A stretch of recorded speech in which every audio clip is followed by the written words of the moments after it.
IFM News. IFM News. Lokal. Idol John, go ahead.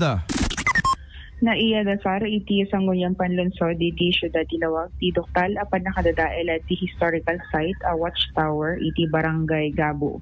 Sigun kini sangguniang panlunsod member Handilaw, ti chairman iti Committee on Tourism. Naripar na dayto idi nagbisita iti barangay sut gapo na nga in-report na tapong maamuan ti lokal a gobyerno. Kinuna na ang maalarma isuna ta idi nalabsan na ket ditoy na nakita dagiti partition na tamakita pa yen dagiti daga. Naamuan at irason ti panakadadael iti nasa o a watchtower ket gapu iti naudi aging gined itay na panabulan ti Enero. Deti interview tayo Idol Bernard taman lang aga po deti audio na pa yen. Ningin tayo man deti paset ti panagasarita ni sangguniang panlunsod member Handilaw. Okay. Wait. Yan.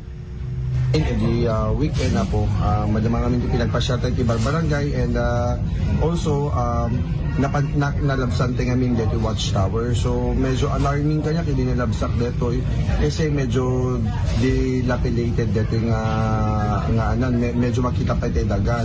Nangyari ka no dito I think part iti January, tiging iti January. So I don't know where nga naka-i-reportan na ako dito nga dito nakita tayo iso nga na alarm na gusto nga in-report ko dito tapno na maamuan ako iti gobyerno tayo tapno ikanti action kasi dito talaga historical site na iti syudad iti Ilawag. It is very new and movement nga nabayad ko dito nga talagang kitain apo nga talaga pet project kung ba kasi talagang dito I know nga dito may isang economic drive apo iti turismo iti syudad iti Ilawag. So nga sapay kumata ma-action ng dagos dito kasi talagang sayang bet na totally maperdi dito. So in kamang yung local dito tayo? Bali, nananapay laing na taba kasi isot i-communicate tayo kanya po head tourism kasi masapon talaga siguro nga ikamang dito iti DOT kasi masapon metlata po iti anang dito materials nga mausar.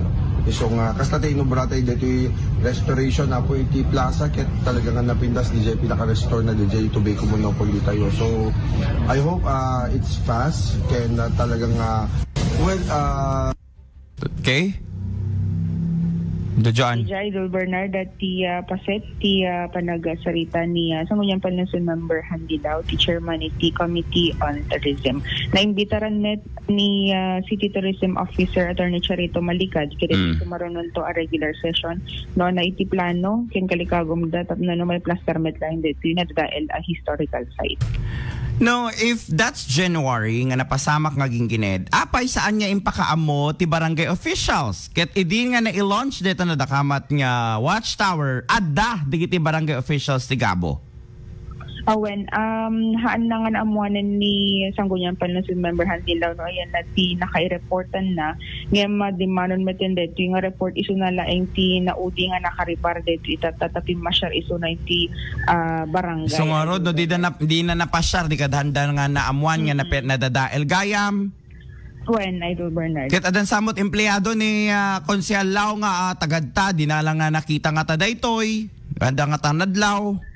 Iso nga ro DJT question Idol Bernard. Yeah, at kapitan nga mismo ta itawag na kini Apo Konsyal nadadael detoy preserbaran tayo Apo Konsyal nga watchtower iti Gabo ta nagginggined iti laeng kalabes kasay kumamad tapno maisimpa kumamad no anyaman ti mabalin nga ma-recover pa lang kadeta kasi once nga naburak deta na ganan deta lime bricks kuna no deta ladrilyo na katawanan na narigat mga buwen.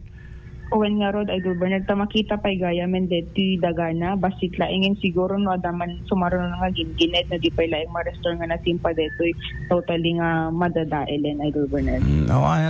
Deta lang nga rod din tinabating na ganan historical landmarks iti malaksit dito Tobacco Monopoly iti plaza adapay deta digiti watchtower kada digiti old nga rangtay iti Lawag City tama? When Idol Bernard. Kano maapo ka to, di kita na nawan na, di kita makungkurang historical landmarks. So, sa ko na ma-drive iti ekonomiya, dito iti, ay na tourist destination tayo Itlawag. Ilang mapanunod ti tao kat Sand Dunes, di ngamin. When Idol Bernard. Ay, sa kumatnayon pa, dito nga atraksyon. At ano ibagam nga, hindi ko kat ti highlight ti tourism Tilawag, hindi ko kat Kalesa. Kat man manumulat Kalesa, di ngamin. Sa lang rumor ti Kalesa tatan, no, ada ti piyesta. Ang mga kasay? When Idol Bernard. Apa, everyday ka nga kadaglugan ti Kalesa. Kasi nga ka-traffic na, nagkalesa ka pa ilang. Ano na, na udi ka kada. Noon obrae mo na tayo, no kayat no nga i-feel ti kina naganan, kina traffic, kina irot ti traffic ko, tapos kalesa kan ano, di ka agdardaras, di ba, nagjojoan. When Idol Bernard. Yun, ng ating pambayang sasakyan, Kalesa, kadigiti agunda, mamano dalaengen. Unlike in Vigan, inusarda detoy as tourist naganan, vehicle. Di ngamin? Kasi uniform DJ anada DJ Kalesa da. So wagpapada aming nga ada iti something naikapet, naka-upholster, ada pa iti metal na kasi Hispanic style nga Kalesa di ma-entertain digiti naganan digiti aglugan di kami adjoan. When kin ada talaga intended nga ruta datat. Ada ruta da tapno saan nga madadael. Saan nga madadael ti pagtartrayan da ano kas pagarigan. No kumadeta ket na aramid idi ko di nasalbar tay pa lang digiti nakaad-ado nga Kalesa. Iti syudad ti Lawag na nayunan pa iti tourism attraction in Lawag City. Tama? Yung digitoy ket barangay Gabo Gayam Idol Bernard ket Kalikagom ti nadakamat a konsehal nga may kan mapapintas to pwede ti Boulevard da isong handay nga ti Gabo Watchtower to lang ti papanda pagpasyaran to pwede DJ Kuma Boulevard Idol Bernard. When at agtultuloy ko madeta kitam tata ada resort nadta inta iigid na dita Gabo. Nakapangkanta nga area na Idol Joan, nakadadot resorts dita.